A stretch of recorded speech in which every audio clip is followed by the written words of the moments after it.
السلام عليكم ورحمة الله وبركاته. اللهم صل وسلم وبارك على سيدنا محمد. عاملين ايه يا حبايبي؟ يا رب تكونوا بخير وبصحة وسلامة وراحة بال. ان شاء الله النهاردة هعمل معاكم القرص الطرية اللي بتشتروها من الافران. هنعملها في البيت بكل سهولة وبساطة واقتصادية كمان. حاجة كده بسم الله ما شاء الله روعة بجد. ان شاء الله هتجربوها مش هتشتروها من بره تاني. تابعي معايا الفيديو وما تنسوش تحطوا لايك. يلا نسمي بالله ونشوف عملناها ازاي. جبت اول حاجه الطبق اللي هعجن فيه، حطيت فيه نص كوبايه من السكر، كوبايه من الميه، مكعب من الخميره البيره. لو ما عندكيش خميره بيره حطي معلقه ونص من الخميره الفوريه او كيس ونص من الخميره الفوريه اللي متاح عندك اعجني بيه. هدوب الخميره مع السكر بالشكل ده، وهحط حوالي 5 أو 6 معالق من الدقيق. انا كده بربي خميره للعجين. الخطوة دي حلوة جدا ومهمة، ياريت ما تستغنيش عنها. اول حاجة احنا طبعا داخلين على فصل الشتاء، بتخلي المعجنات تختمر معاكي بسرعة. حتى لو هتعملي عيش اعملي الخطوة دي. زمان كنا بنعمل الحاجات دي، يعني امي الله يرحمها كانت بيربوا خميرة في العيلة طبعا. كانوا بيربوا خميرة للعيش، فتلاقي العيش ما شاء الله ارتفع معاكي بسرعة. ودي حلوة برضو في القرص. هغطيها واسيبها حوالي 10 دقايق كده، وهنشوفها اختمرت معانا بقى قوامها تقيل.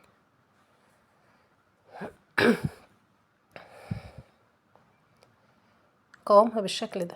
هحط معلقة كبيرة من الخل، معلقة صغيرة من الملح، نص معلقة صغيرة من البيكنج باودر، نص كوباية من الزيت.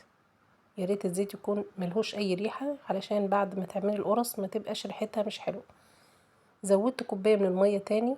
وهقولك برضو ممكن تستبدلي المية دي بالحليب اللي هو اللبن، او معلقتين لبن بودرة، او تحطي اللي عندك لبن قاطع اضربيه في الخلاط وحطيه.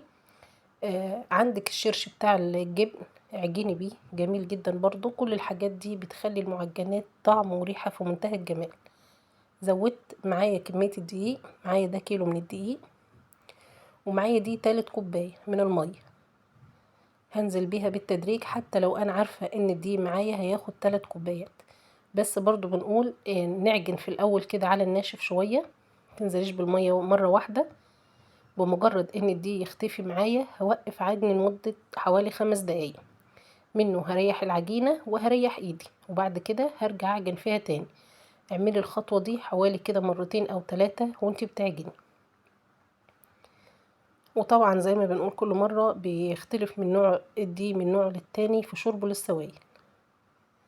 هخلص ايدي كده من العجين وهسيبها شوية وهغسل ايدي وارجع اعجن فيها تاني.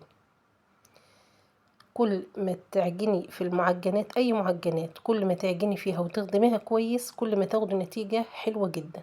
المعجنات هتطلع معاكي هشة وخفيفة ومش بتفرول معاكي بعد الخبز. بعد ما خلصت عجن خدت معايا 3 كوبايات من المية. معايا هنا بقى معلقة زبدة، معلقتين زبدة او معلقتين سمنة. ما عندكيش زبدة ولا سمنة ممكن تستخدمي زيت، بس اللي الزبدة او السمنة بتدي طراوة حلوة جدا لأي معجنات. هبدأ اعجن فيها تاني. طبعا العجينة في الوقت ده هتقطع منك، اوعى تزودي اي دقيق خالص. افضلي عجيني فيها لغاية ما تلم معاكي وتنعم معاكي بالشكل ده. هنا العجينة معايا طرية وبتلزق بسيط في الايد، فانا عشان اتلاشى التلزقة دي هحط معلقة كده كبيرة من الزيت في الطبق. وخطوة مهمة كمان، كل ما تكون العجينة معاكي طرية بتاخدي معجنات طرية برضو بعد الخبز تطلع معاكي طرية كده وجميلة وما شاء الله عليها. هنا بقى غلفت العجينة معايا بالزيت. هغطيها بالاسترتش او بالكيس، وهغطيها كمان بفوطة. بعتذر منكم معايا بقى دور برد شوية فصوتي تعبان. هنا بقى بعد العجينة ما اختمرت معايا خدت معايا حوالي نص ساعة مش اكتر من كده، وكانت بالشكل ده ما شاء الله ولا قوة الا بالله. مسحت ايدي بمسحة كده من الزيت، وهطلع بقى ايه الهواء اللي في العجينة كله. طبعا العجينة معايا بتلزق فمسحت ايدي كده مسحة من الزيت وهكورها. هتاخديها على الميزان لو عندك ميزان. انا عملتها 80 جرام. لو ما عندكيش يبقى بالنظر كده قد البيضة مرة ونص.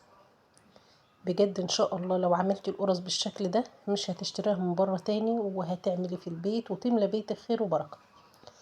بعد ما خلصت الكمية معايا هغطيها بقى واسيبها ترتاح حوالي 10 دقايق علشان اما اجي اشتغل فيها ما تمطش معايا.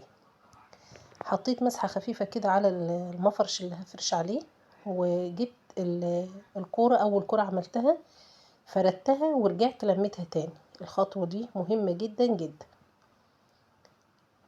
طريقة سهلة وبسيطة خالص اهي. طيب لو حابة احشيها اي حاجة براحتك، تقدري تحشيها شوكولاتة، جبنة، اي حاجة تحبي تحشيها. انا حبيت اعملها بس معاكم كده ايه، اقتصادية وسهلة وبسيطة. وخلي فيه مسافة بين الكورة والتانية علشان لسه هنفرد الكور دي، هنفردها على قد القرصة فعشان ما تلزقش ببعضيها. بالشكل ده بنفردها ونرجع نلمها تاني. هخلص بقى الكمية كلها واوريها لكم. بعد ما خلصت جبت اول صينية، لقيتها ما شاء الله ارتاحت معايا، فبمجرد ان انتي بتضغطي عليها ضغطة خفيفة كده بتفرد معاكي بكل سهولة.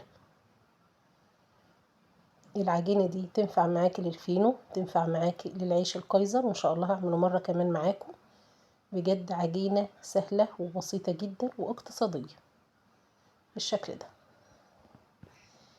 فردتهم كده، هسيبها بقى لغاية ما ترتاح معايا، يعني هتاخد معاكي حوالي 10 دقايق وهتكون خمرانة بالشكل ده.